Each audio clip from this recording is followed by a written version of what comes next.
의견 실제로 있거든요. 빈집 데이터를 작성해서 소개해주는 제도가 있다 보니 가평한테도 맨날 물어봐요. 그래서 솔직히 말씀드리는 거예요. 자, 빈집은 있는데 그 사람들이 안 내놓는다고요? 어떻다고? 빈집이 있는데 uh-huh. 사유재산이다 보니까 본인이 동의를 해서 이 집에 공개를 해줘야 되는데 대부분의 사람들이 자기 빈집을 해서 공개를 잘 안 하고 있죠. 공개를 안 한다? 그렇죠. 만약에 빈집이라고 공개를 하고 소개를 시켜줘서 누가 들어와서 살게끔 연결을 시켜주면 좋은데 사유재산이라는 건 말 그대로다가 그 사람 동의가 없으면은 뭐 누구 소개를 시켜줄 수도 없고 구경을 시켜줄 수도 없고 그런 사용을 할 수도 없고 그런 문제 좀 소지가 있는 거죠. 그러다 보니까 이제 부동산에 가서 결국에는 부동산 같이 찰 수밖에 없는 그런 구조가 되는 거죠. 네.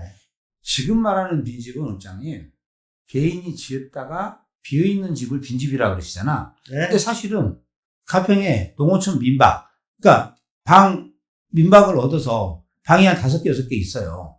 근데 그거는 장사도 안 되고, 예를 들어서 그것도 빈집으로 볼 수 있지 않을까요? 빈집이라는 거는 아예 이제 그 주인이 거기에 이제 거주하지 않는 걸 빈집이라고 하죠. 그러다 보니까 거기에 이제 주인이 있는 집들은 빈집이 아니고 빈방 개념. 어떻게 보면 이제 월세를 내고 살 수도 있고 이제 그런. 왜 이 말씀을 드리냐면, 지금 가평의 빈집이 잘 없는 건 맞습니다. 그러니까 실제로는 펜션도요, 민박이죠. 농어촌 민박도 2채, 3채예요. 채로는 2채 있을 수도 있고, 방으로 6개 있을 수도 있는데, 어느 방이든 간에 와서 살기를 원하는 집도 꽤 많습니다. 지금 장사가 워낙, 지금 1200개가 넘어서, 민박이. 그래서 이런 부분들을 데이터 조사를 해서 빈집으로 활용을 하시겠느냐, 안 할 수 있는 마음이 있느냐라고 하는 최소한의 그 데이터나 용역이 좀 필요할 것 같아요. 저는 그거 꼭 하고 싶거든요. 사실 올해 그 준비를 좀 하려고 했었는데, 만약에 그런 것들이 돼 있으면 의외로 잘 관리해 줄 사람이 있다면, 내 빈집, 그 세컨하우스 같은, 그런데도 용의가 있다는 사람이 나올 수 있을 거라고 보는데, 이 데이터 자체가 가평은 없는 것 같아요. 네, 매년 빈집 조사를 하고 있죠. 하고 있지만 개인 사유재산을 공개를 못하기 때문에 아마 이제 빈집을 조사를 해도 아마 제대로 데이터가 안 나오는 것 같아요. 만약에 요게 그 빈집을 갖다가 조사를 해서 이제 믿을 만한 단체에다가 이 집이 와서 뭐 임대를 주어라 아니 월세를 줘라 한다고 승인을 해주면은 당연히 그 데이터를 가지고 그 사업을 해서 그 주인 동의하에 연결을 시켜줄 수는 있겠죠. 그거는.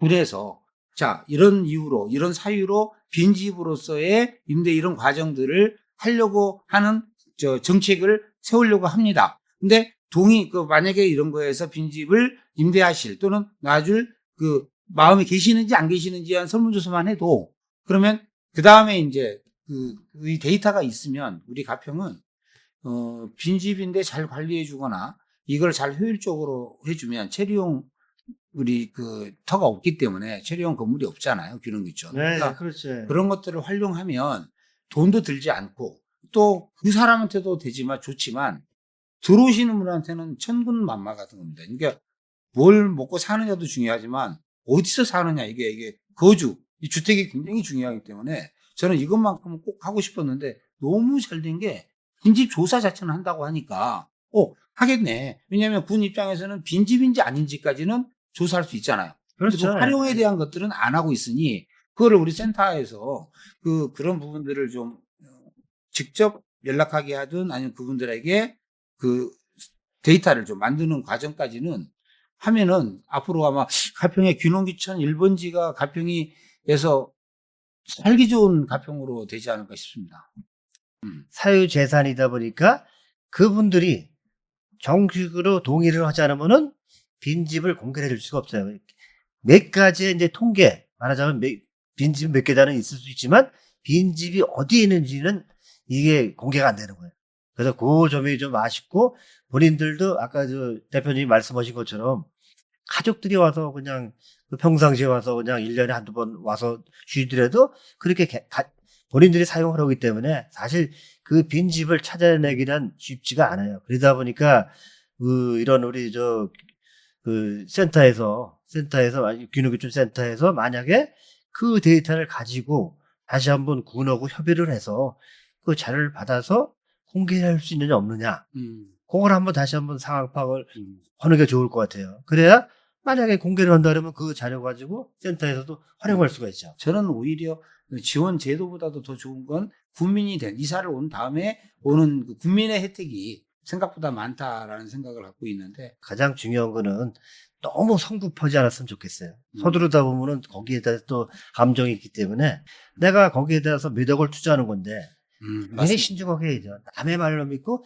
남한테 의지가 내는 거는 좀 뭔가가 좀 안 맞는 것 같아요. 그래서 본인이 발품을 팔아서 그 지역에 내가 적합한지 안 한지도 좀 확인을 해봐야 되고요. 특히 이제 이렇게 행정기관이나 아니면 이렇게 이제 균형교촌센터 이런 데를 방문해서 자기 정보를 듣고 내 것으로 만드는 게 가장 좋은 것 같습니다. 그래서 그래야 그 실패할 확률이 줄어들게 됩니다.